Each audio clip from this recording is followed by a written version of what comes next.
మనిషి కూడా ఎంత విచిత్రమైన ప్రాణం.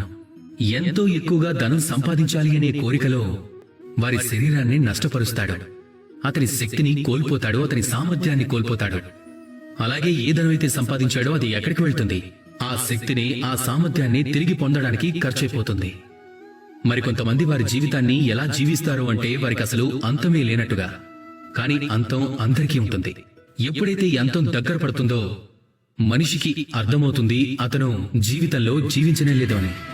దానికి గల కారణం ఏమిటి? కోరిక. కోరిక అత్యాశని పుట్టిస్తుంది. అత్యాశ మీ యొక్క వినాశనాన్ని కోరుకుంటుంది. అందుకని ఈరోజు మీ దగ్గర ఏదైతే ఉందో ఎలా అయినా ఉండనివ్వండి, దానితో జీవితాన్ని జీవించండి. పూర్తి మనసుతో జీవితాన్ని జీవించండి. మీ దగ్గర ఎంత డబ్బుందో, ఎంత శక్తి ఉందో, ఎంత విలువుందో అది అందరికీ పంచటం నేర్చుకోండి.